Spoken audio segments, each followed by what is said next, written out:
Hi, I'm Victoria Ballou, and right now I want to share a way I work with labyrinths to gain deep insight into any question and how you can do this on your own. Plus, how I incorporate the tarot and the use of my pendulum for more specific answers. So, here I am, sitting at my labyrinth table.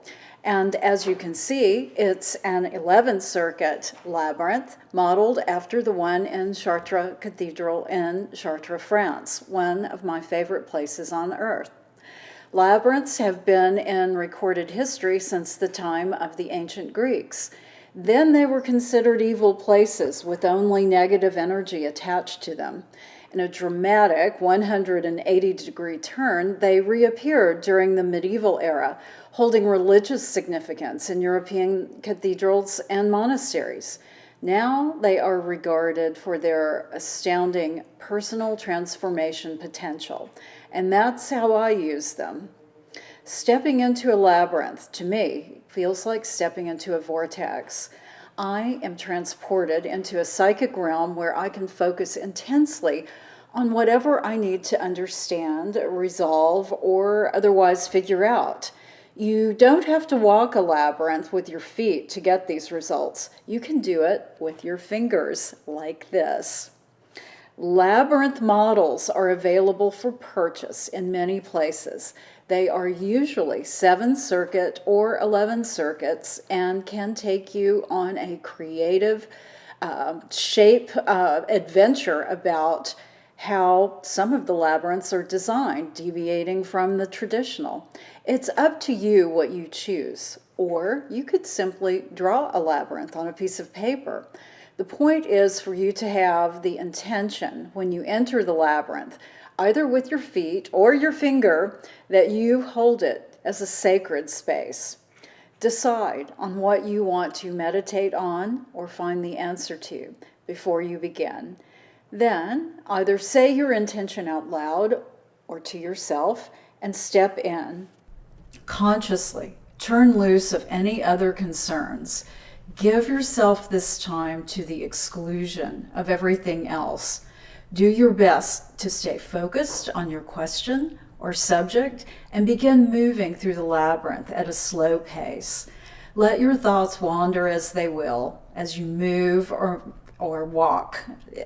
Just remember, don't be critical of yourself. Keep bringing yourself back to your intention. The meditative winding course of the labyrinth will begin working its magic. You are absorbed deeper into the sublime vortex as you go. Traditional guidelines say you should contemplate your intention for the entire walk until you get to the center. Once you arrive there, you can decide how you want to conclude the inward journey. Some people say a prayer, some give thanks, some just listen for a moment for any guidance which may come to them. It's up to you. When you're ready, you step from the center to begin your walk out. Here I want to mention that in the Chartres labyrinth, which I have walked many, many times, most people walk from the center, cutting across the labyrinth in a straight line to make a quick exit. This is called the nun's exit. I personally choose to walk out along the route I entered by. The philosophy of labyrinth walking I learned said that you walk as you unwind the labyrinth and you turn loose of thinking about the question or concern and allow yourself an emotional and mental release. I can tell you this feels amazing. And if you are walking a labyrinth alone, I would recommend doing this. But it's not easy on a crowded labyrinth when others are walking, but I do it anyway.